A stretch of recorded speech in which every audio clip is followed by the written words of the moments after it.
Een tolvrije Westerschelde-tunnel ligt binnen handbereik en er zijn weer mosselen. Maar er gebeurde meer deze week. Een overzicht van dag tot dag. Niet te dik, maar te dun door corona. Zeeuwse diëtisten zien op hun spreekuur een flinke toename van Zeeuwen die door COVID-19 te veel zijn afgevallen. Een serieus probleem, zeggen de voedingsdeskundigen. Ik was 9 kilo afgevallen. Ik woog 74 en na IC 65. Meneer Boniface uit Sint-Arenskerke kreeg maart vorig jaar corona. Hij heeft op de IC 11 dagen aan de beademing gelegen. Toen hij wakker werd was hij enorm verzwakt. Mijn zoon heeft mij opgehaald in het ziekenhuis. Die heeft me in de auto moeten tillen. En met mijn auto naar het gasthuis gereden, daar weer uitgetild. En toen ik daar na de afloop van de revalidatie wegging, toen kon ik zelf alweer in de auto stappen. Maar wel heel voorzichtig en gelijk met een rollator. Meneer Boniface, goedemiddag. Vooral zijn spiermassa was afgenomen. Hij kreeg hulp bij het aansterken van diëtiste Ilse. Ja, ondervoeding is eigenlijk dat je op dat moment niet voldoende voedingsstoffen, calorieën binnenkrijgt om je weerstand te behouden. Je ziet het meestal als onbedoeld gewichtsverlies, dus val je in een 4 weken tijd onbedoeld 3 kilo af. Dus daar heb je niks bewust voor gedaan. Dan spreken we al van ondervoeding. Meneer Boniface is niet de enige. Praktisch alle Zeeuwse diëtisten zien een toename van mensen die ondervoed zijn. Bij Alevo waren het in 2019 263 Zeeuwen, vorig jaar 299. En nu zo recht mogelijk maken. Een gevulde koek bij de koffie. En eigenlijk alles wat je anders niet moest eten, bij de naam worst en zo bijvoorbeeld, ja, dat moest je nu juist wel nemen om aan te sterken. Dus, ja. En dan maken we er 1,75,5 van. Er is nog een tweede groep die tijdens de coronatijd ondervoed is geraakt. Oudere mensen die weinig andere mensen zagen, soms verpieterden en slecht gingen eten. Ja, ze zijn eigenlijk maandenlang vereenzaamd, ze hebben niemand gezien. Dat vertaalt zich dan ook naar minder eten of minder goed eten? Ja, tuurlijk. Ja. Want als je eenzaam bent, dan kun je jezelf verwaarlozen. En je kunt maaltijden overslaan of vergeten te eten. Ja. Meneer Boniface is weer aangekomen. Mijn krachten zijn ook terug. Ik kan gewoon weer alles wat ik voor die tijd deed. Ja, nou, dat is heel fijn. Slecht nieuws voor dressuur-Amazone Dinja van Lieren uit Capelle. Ze mag definitief niet met haar toppaard Hermes meedoen aan de Olympische Spelen in Tokio. Dat komt door een fout bij de internationale bond die Hermes per ongeluk de Duitse nationaliteit had gegeven, terwijl de 9-jarige hengst een Nederlands paard is. De paardensportbond diende bezwaar in, maar kreeg maandag ongelijk van het sporttribunaal CAS. Maurice van Balen, die eerst reserve was, schuift een plekje door in de ploeg, die verder bestaat uit Hans-Peter Minderhout en Edward Gal. Dinja van Lieren mag wel met haar andere paard, Haute Couture, mee naar Tokio, maar dan wel als reserve. Bij veel huisartsen staat de telefoon rood gloeiend. Er zijn nog steeds veel vragen over vaccinaties en nu ook over vaccinatiebewijzen, waarmee mensen zo meteen op vakantie willen. Vakanties komen eraan, iedereen wil dat in orde hebben en dat maakt het extra druk. Terwijl huisartsen en hun teams een heel druk coronajaar achter de rug hebben, krijgen ze nu veel ongeduldige patiënten aan de lijn. Mensen hebben minder geduld, dingen moeten sneller geregeld worden en waar we normaal proberen toch mensen ook op andere manieren te helpen, is daar toch iets minder begrip voor. Ons team heeft ook net zo hard moeten werken en wij hebben ook te maken gehad met ziekteuitval, met quarantaines, met collega's die voor elkaar moesten inspringen, geen vakanties. Dus eigenlijk kan ik wel zeggen dat ons personeel net zo moe is als het ziekenhuispersoneel en aan vakantie toe is, gewoon rust even. Een motivatiebrief schrijven als je een woning wil kopen. Het is een pilot van Woongoed Zeeuws-Vlaanderen die een aantal van haar huurwoningen verkoopt. Woongoed wil met zo'n sollicitatieprocedure voorkomen dat starterswoningen worden opgekocht als vakantiehuis of belegging. Voorheen was het zo, toen we nog zonder die sollicitatieprocedure werkten, dat mensen er gewoon op reageerden en een bod deden en die woning wilden kopen. En nu zie je dat je die eigenlijk al hebt uitgesloten op voorhand. De motivatiebrief is belangrijker dan de hoogte van het bod, wat een groot voordeel is voor starters. Er wordt nu zoveel overboden op de huizen en nu kon je echt met een brief wel laten zien wat je capaciteiten zijn en waarom jij vindt dat dat huis naar jou toe moet. Tot nu toe zijn de reacties van woongoed en kopers positief. Volgens woongoed kan de procedure ook worden doorgevoerd in de rest van Zeeland. Wetenschappers en natuurorganisaties maken zich grote zorgen om de hoge concentratie PFAS in Zeeland. PFAS is een verzamelnaam voor duizenden chemische stoffen die in onder meer pannen en verpakkingen zitten en in bepaalde concentraties kankerverwekkend kunnen zijn. Volgens de laatste metingen van Rijkswaterstaat zit er in de Westerschelde en het kanaal van Gent naar Terneuzen tot 25 keer meer PFAS in het water dan in de rest van Nederland. Ze zijn over het algemeen giftig, binden zich aan weefsels en stapelen zich in de voedselketen. En ze zijn heel mobiel, omdat het wateroplosbare stoffen zijn. Maar in het algemeen kunnen ze kankerverwekkend zijn. En in het algemeen zijn het ook stoffen die slecht zijn voor het immuunsysteem. Dus het immuunsysteem wordt erdoor min of meer onderdrukt. En juist in deze tijd is dat natuurlijk een heel kwalijke zaak met de pandemie die we nu meemaken. Als mensen hun immuunsysteem aangetast raakt door dit soort stoffen in het milieu. De aanwezigheid van PFAS kunnen dus grote gevolgen hebben voor mensen. Maar PFAS trekken ook een zware wissel op de natuur. Het gaat niet al te goed met de natuur in de Westerschelde. Met deze hoge concentraties van PFAS komen bovenop allerlei andere giftige stoffen die zich al in het systeem bevinden. En al die stoffen bij elkaar die geven een soort cocktail van toxische stoffen, giftige stoffen, die eigenlijk aan de basis van een ecosysteem gaan rommelen. Het gaat eigenlijk in allerlei organismen zitten die kunnen zorgen dat het immuunsysteem verzwakt, de reproductie vermindert. Dus het kan een grote bedreiging zijn voor de stabiliteit, voor het functioneren van het ecosysteem van de Westschelde. En naar aanleiding van de berichten in Belgische media dat de vervuiling afkomstig zou zijn uit het Antwerpse havengebied, heeft de provincie afgelopen week een gesprek gevoerd met betrokken partijen. En bij dat gesprek waren ook Vlaamse bestuurders aanwezig. Wat er is besproken wil de provincie nog niet zeggen. Wel is van de week bekendgemaakt dat het RIVM een groot onderzoek gaat doen naar de gevolgen van PFAS voor de voedselveiligheid en de volksgezondheid. Een groep zeescouts uit Antwerpen is dinsdag in de problemen gekomen op de Oosterschelde. Het ging om 4 kleinere bootjes en een begeleidingsboot. Een groep van in totaal 21 personen. Door de harde wind lukte het de Vlaamse scouts niet meer om zelf naar de kant te varen. Daarop startte een grote hulpactie van KNRM, Rijkswaterstaat en een politiehelikopter. De groep is op 3 verschillende plekken aan land gebracht. 1 scout is met onderkoelingsverschijnselen naar het ziekenhuis gebracht. Woordvoerder Jan van Reuzel van de Scouting in Vlaanderen vertelt over de gebeurtenissen. Eén boot is gekapseisd of nagenoeg gekapseisd. 2 anderen zijn vastgelopen. Alle jongeren zijn gered geworden, allemaal in goede doen. Die is voor verzorging naar het ziekenhuis gegaan, maar die blijkt ook helemaal oké te zijn. Dus ik zou zeggen, eind goed, al goed, maar het was natuurlijk wel een heftige beleving. Binnen een paar jaar moeten er meer Zeeuwse bodemcultuurmosselen op de markt komen. Er komen tientallen extra hectares voor beschikbaar. Dat werd bekendgemaakt tijdens de opening van het seizoen van de bodemmosselen. Dit zijn bekende beelden. De bodemcultuurmosselen worden boven gehaald. Wow, we willen hem wel zien, hè? We willen hem zien. Met vooral veel aandacht van Belgische media mogen kwekers Jos Steketee en Jan Schot ze proeven. En dan die smaak, hè? Karakteristiek van de Oosterschelde.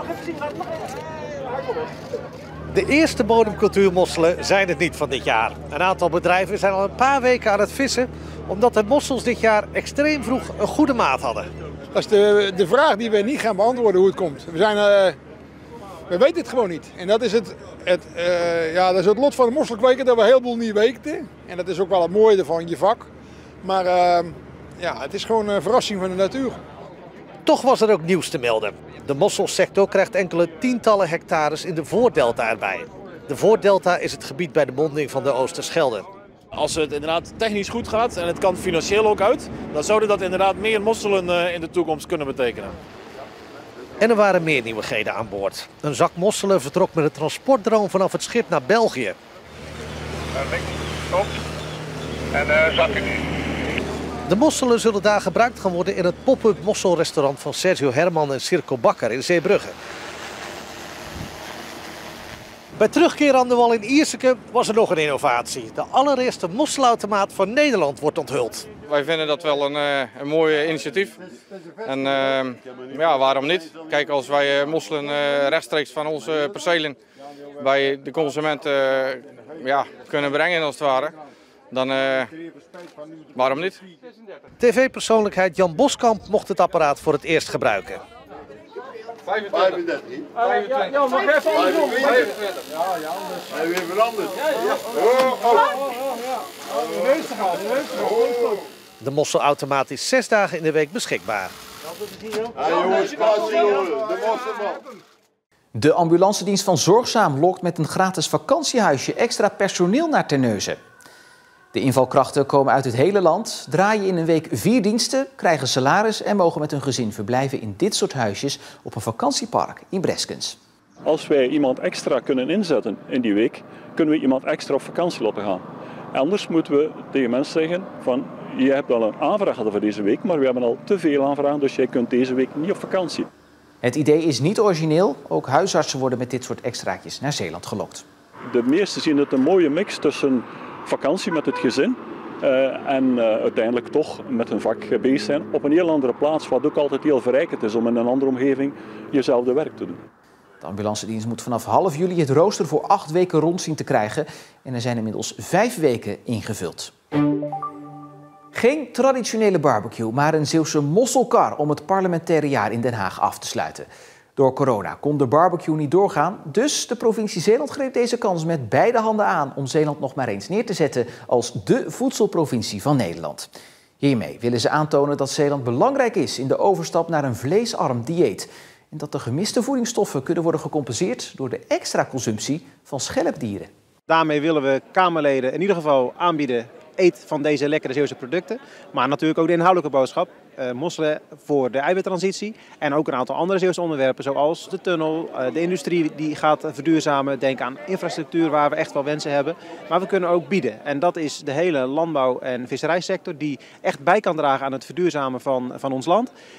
En dat soort combinaties van aan de ene kant de wensen die we neerleggen en aan de andere kant datgene wat we te bieden hebben. Dat proberen we hier vandaag te bewerkstelligen.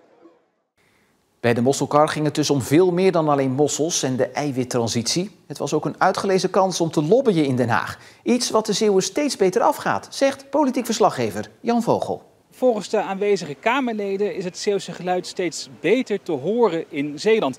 Denk bijvoorbeeld aan de motie om de Westerschelde-tunnel tolvrij te maken die vorige week is aangenomen. En dat is dan toch een van de positieve effecten van het kazernedebakel. Doordat die mariniers niet naar Vlissingen kwamen, en dat heeft de relatie tussen het Rijk en Zeeland enorm geschaad, moest dat hersteld worden. En daardoor is Zeeland dus steeds luider en beter te horen in Den Haag.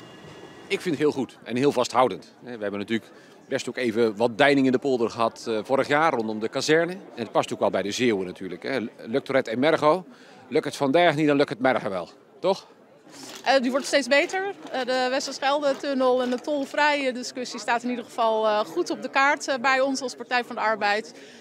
Ze mogen echt nog wel een tandje erbij, niet te bescheiden, niet te zuinig met hun stem zou ik willen zeggen. Dan zijn gratis mosselen opeens op het plein in Den Haag misschien bijna onzeeuws te noemen. Misschien wel, maar ik geniet er enorm van in ieder geval. Ik heb zeker veel van Zeeland gehoord, want onder andere een onderdeel in mijn portefeuille is de Westerschelde-tunnel, namelijk infrastructuur en mobiliteit. Dus de vraag over hoe kunnen we Zeeland zo goed mogelijk bereikbaar maken is natuurlijk iets wat al een aantal keer is langsgekomen. En wat ook nog een mooie uitdaging is natuurlijk de circulaire economie en dat ze natuurlijk ook helemaal neutraal en duurzaam willen worden als provincie. Ik vind dat Zeeland goed aan de weg timmert en dat het geluid ook zeker niet in de laatste plaats via de SGP-fractie naar voren komt. Voor het contact met Den Haag is vaak de timing ook essentieel. Van, ben je op het goede moment? En hoe zijn de Haagse voelsprieten van de provincie Zeeland daarin? Volgens mij uitstekend. En eind van het jaar komt Zeeland nog een keer naar Den Haag, want in november wordt daar een grote Zeeuwse dag georganiseerd. Als er een nieuwe kerncentrale komt in Nederland, dan is de kans het grootst dat die in Zeeland komt. Dat concludeert adviesbureau KPMG dat in opdracht van de Tweede Kamer de toekomst van kernenergie onderzocht. Zeeland staat positief tegenover de bouw van een nieuwe kerncentrale. Diverse partijen zijn bereid erin te investeren en er is genoeg koelwater beschikbaar. Er komt nu een vervolgonderzoek. De huidige kerncentrale in Borselen langer openhouden dan 2033 wordt daarin ook meegenomen. Kerncentrales stoten geen CO2 uit en zijn daarom interessant als Nederland de klimaatdoelen wil halen.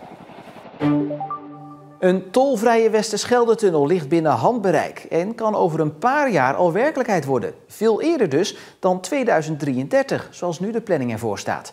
De provincie en het ministerie hebben deze week overlegd over een draaiboek waarin moet komen te staan wat er moet gebeuren als de tunnel tolvrij wordt. Hiermee is het eerste deel van de kamerbrede motie uitgevoerd die zo snel mogelijk een einde moet maken aan de tolheffing. Gedeputeerde Harry van der Maas sprak deze week met minister Cora van Nieuwenhuizen. Die minister wil echt meewerken aan de uitvoering van de aangenomen Kamermotie. Met andere woorden, het zo snel mogelijk tolvrij maken van de tunnel. Ik heb een hele positieve, constructieve minister gesproken. Wel demissionair. Maar ze zei, wij gaan in kaart brengen welke stappen nodig zijn om dat besluit te nemen. Maar een nieuw kabinet, en laten we hopen dat het nieuwe kabinet er na de zomer heel snel gaat komen, zal hoe dan ook, denk ook aan de uitspraak in verkiezingstijd, hier een beslissing in nemen. Zeeland en de minister leggen in september samen een draaiboek op tafel, zodat een nieuw kabinet snel een beslissing kan nemen over de tunnel. Nog niet iedereen is overtuigd van de goede wil van Den Haag. Heel veel van wat we hier schrijven wordt door de minister aan de kant geschoven van ja, ik ga er niks mee doen, want ik heb er nu geen geld voor. En pas bij de formatie zal blijken wat er gebeurt. Anderen zijn optimistischer. Benut het momentum. Het momentum is volgens mij wat er op dit moment gaande is, dit moet anders. En als wij met z'n allen die lobby ondersteunen, dan is het in 2025, misschien zelfs in 2023, te regelen. 2023 zou wat mij betreft ook prima kunnen, bijvoorbeeld met schaduwtol. Dat betekent dat het Rijk dan de kosten die nu door de tolinning worden gedekt, dus die nu door de passanten, door de automobilisten worden betaald, die worden dan door het Rijk betaald. Gaat het dan toch echt op afzienbare termijn gebeuren, een tolvrije Westerschelde-tunnel? Kunnen de Zeeuwen binnen enkele jaren toch zonder slagbomen gewoon door die tunnel gaan rijden? Ik heb er nu alle vertrouwen in dat het inderdaad gaat lukken. De neuzen in Zeeland en ook in Den Haag lijken nu toch echt in dezelfde richting te staan. Als we daar samen voor gaan, dan moet dat ook gaan lukken. Er is een kantelpunt geweest in de verkiezingstijd. Iedereen ging de programma's schrijven. Dan ga je weer eens heel goed kijken wat betekenen wij voor de regio. En heel veel partijen hebben toen gemeend om in het verkiezingsprogramma ook nadrukkelijk aandacht te vragen voor de toltunnel in Zeeland. Wethouder Smit van Schouwen-Duiveland heeft zo haar twijfels over de uitkomsten van het onderzoek naar Bomix. De bouwstof is gebruikt voor de aanleg van 2 rotondes en een stuk weg op Schouwen-Duiveland. In de bouwstof zitten resten van batterijen, metaal en plastic. Uit onderzoek in Zuid-Holland blijkt nu dat de grond gewoon gebruikt mag worden en voldoet aan alle wettelijke eisen. Maar de wethouder durft die conclusies niet over te nemen, omdat de grond op Schouwen-Duiveland kan afwijken. Ze wacht daarom het onderzoek van de regionale uitvoeringsdienst af. Over 2 weken hoopt ze dan meer te weten. En zo zijn we weer rond en terug op zaterdag. Nog een fijne avond en tot morgen.